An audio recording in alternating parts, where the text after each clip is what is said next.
4PM news network में दोस्तों आपका स्वागत है। मैं हूं आपके साथ राशिद ज़हीर। भारतीय जनता पार्टी का अध्यक्ष नितिन नबीन को परमानेंटली चुन लिया गया है। प्रधानमंत्री मोदी ने जी भी बात कही कि मुझे लोग प्रधानमंत्री समझते हैं। 50 साल की उम्र में मैं चीफ मिनिस्टर बन गया और उसके बाद से मैं लगातार हेड हूँ ये, लेकिन मेरे बॉस भी दरअसल नितिन नबीन हैं। ये बात वो कह रहे थे, लेकिन उसी वक्त का एक वीडियो दोस्तों वायरल हो रहा है जिसमें जब प्रधानमंत्री मोदी जी आए तो मध्य प्रदेश के चीफ मिनिस्टर हों या राजस्थान के हों या उत्तर प्रदेश के डिप्टी सीएम हो, सब लाइन से लगे हो, सब ने आकर हाथ जोड़ दिए। जाहिर सी बात है, हाथ जोड़ने का एक ये प्रकार चलता भी है। लेकिन योगी आदित्यनाथ वहाँ पर खड़े रहे और योगी आदित्यनाथ ने ये दर्शाया कि गोया के प्रधानमंत्री के आने से उन पर कोई फ़र्क नहीं पड़ता। ये वीडियो इतना ज़्यादा वायरल हुआ दोस्तों कि प्रधानमंत्री और योगी आदित्यनाथ के बीच की दूरी लोग महसूस करने लगे, सोचने लगे कि आखिरकार कुछ ना कुछ तो बीच में है। मैं आपको दिखाता हूँ दोस्तों, एक पत्रकार हैं लेडी, उन्होंने उसको ट्वीट किया और ट्वीट करके क्या लिखा है वो भी आप देखेंगे। उसमें उन्होंने बाकायदा वो पूरा का पूरा दिखाया और दिखाने के बाद मुझे लगा कि आपको बताना चाहिए। ये दरअसल मोदी जी आ रहे हैं और मोदी जी के आने के बाद ये सारे जितने भी, मैं आवाज़ कम कर लेता हूँ, सब ने हाथ जोड़े लेकिन योगी जी ने नहीं। ये क्या हो रहा है, योगी वर्सेस मोदी। आपकी स्क्रीन पर ये मैं वीडियो लगाता हूँ, देखें आप इसको, अगर मैं रोक देता हूँ 1 सेकंड के लिए, आप फुल स्क्रीन पर देखें। ये पुष्कर धामी हैं उत्तराखंड के, हाँ वही हैं। और उसके बाद आप देखेंगे बराबर में खड़े हैं उत्तर प्रदेश के शायद डिप्टी सीएम हैं ये, और डिप्टी सीएम भी खड़े हैं मौर्य जी। उसके बराबर में मध्य प्रदेश के भी हैं यादव साहब, उनके बराबर में वो शर्मा जी हैं राजस्थान वाले, बराबर में सब ने देखिए हाथ जोड़ रहे हैं। आपके सामने वीडियो चल रहा है ये।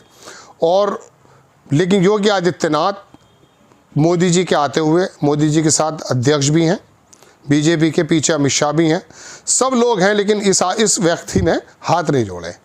ये वीडियो काफ़ी वायरल हो रहा है। पता चल रहा है कि आखिरकार मोदी जी और योगी जी या हाई कमान और योगी जी के बीच में सब कुछ चंगा सी नहीं है। ये स्वाभाविक भी है। आपको दोस्तों इस वीडियो को दिखाने का मतलब मैं बताने आया था।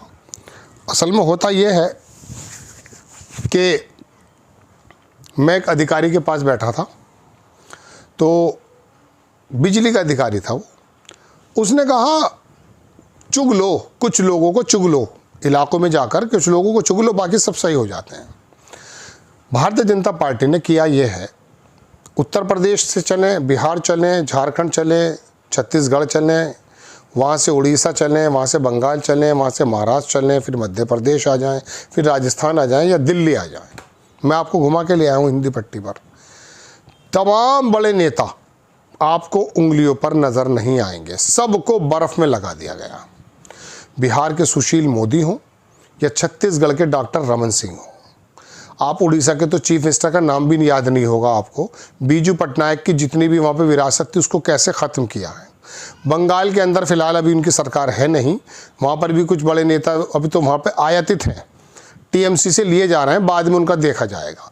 आप महाराष्ट्र में अगर बराबर में आ गए तो आपको पता चल जाएगा कि नितिन गडकरी, जो महाराष्ट्र में देश का सबसे बड़ा नेता और प्रधानमंत्री के रूप में भी दिखाई देने लगा था, संघ को भी लोगों को भी, चूँकि उस व्यक्ति ने जैसे भी कागज़ों पे ही सही, ज़मीन पे ही सही काम करके दिखाया। बस ये बात जो है अटक गई थी। नितिन गडकरी के हाल क्या हुए आपको जानते हैं।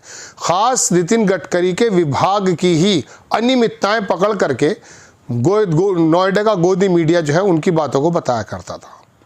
बहरहाल उधर से आप आ जाएं मध्य प्रदेश, आपको मालूम है शिवराज चौहान चौथी, पांचवी, तीसरी, चौथी मर्तबा लगातार जीत करके, जाहिर सी बात उनका कद कितना ऊंचा हो गया होगा। प्रधानमंत्री का अगर कोई नाम आने लगा था तो शिवराज जी का आने लगा था, उनको भी ख़त्म कर दिया गया। फिर आप आ जाइए इधर राजस्थान में, वसुंधरा राजे बड़ी मजबूत नेता हैं आज भी, लेकिन आप देखते हैं कि क्या हाल कर दिया है उनका।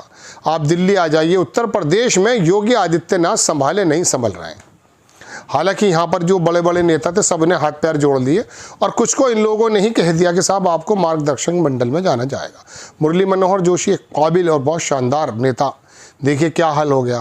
खैर लालकृष्ण आडवाणी और बाकी तमाम लोग तो ये बूढ़े हो गए, बुज़ुर्ग हो गए, लेकिन मैं कहना ये चाहता हूँ दोस्तों कि बीजेपी ने 75 साल का अब ये 60 साल की बात की जा रही है कि 70% 80% लोग जो हैं वो 60 साल के नीचे के होंगे, लेकिन मोदी जी पे ये कानून नहीं चलता है ना। अब कहा यह जा रहा है कि साहब ये जो आदमी है उत्तर प्रदेश का चीफ मिनिस्टर, लोगों के अंदर चर्चा है ये आदमी अलग स्वभाव का आदमी है। देखिए मैं एक बात और बता दूं, मतभेद चाहे मानसिक जहनी कुछ भी हो, योगी आदित्यनाथ ने 5 रुपए की बेईमानी उनके किरदार पे लगी हुई नहीं है। समझ रहे हैं आप मेरी बात। उस आदमी ने लॉ एंड ऑर्डर को जैसे, चाहे वो एक विशेष वर्ग को ही टारगेट किया हो, लेकिन लॉ एंड ऑर्डर को किस प्रकार से उन्होंने मेंटेन किया। कल्याण सिंह की याद आई, मायावती की याद आई, किया उन्होंने। और हिंदुत्व की चाहे वो हार्ड लाइन हो उसको लेते हुए अपने बातों से डिगे नहीं। AK शर्मा को भेजा गया, हटाने की बात आती रहती है, जो मतलब अमित शाह की भी बीच बीच में दिखने लगता है। कुछ लोकसभा के इलेक्शन में योगी आदित्यनाथ के बारे में कहा जाता है कि उन्होंने बहुत ही तन्मयता से अपना काम नहीं किया या अपना दिल से नहीं लगे, तो शायद ये वजह रही हो। लेकिन योगी आदित्यनाथ अपनी एक अलग तरह की राजनीति करते हैं। कह भी चुके थे कि मैं मठ चला जाऊँगा, दिल्ली नहीं जाऊँगा। वो दिल्ली में चाहते ये थे कि शायद कोई केंद्र में पद मिल जाएगा, राजनाथ बना के रख देंगे। देखिए राजनाथ को देख लीजिए, एक वक्त का अध्यक्ष और प्रधानमंत्री पद के दावेदार भी, उनको भी देखिए बस अपनी बस वो समझ लीजिए कि मंत्रिमंडल में हैं, वो पोजीशन नहीं है। तो अमित शाह और मोदी जी के सामने अब ये उत्तर प्रदेश के मुख्यमंत्री शायद आंखों में गड़े हुए हैं और उनको मालूम है कि ये 2027 में अगर जीत करके आ गए तो इनका दावा फिर और ज़्यादा मजबूत हो जाता, वरना बड़ी स्मूथ चल रही थी। देश का सारा संस्थान जिसके सर्वे सर्वा वो नतमस्तक, देश का सारा बिजनेस और टाइकून और तमाम कारपोरेट जगत वो नतमस्तक, गोदी मीडिया नतमस्तक, और तमाम पार्टी के अंदर कोई नेता ही नहीं छोड़ा था। मोदी जी, उसके बाद अमित शाह, बिल्कुल स्मूथली चल रही थी। बीच में आ गए योगी आदित्यनाथ।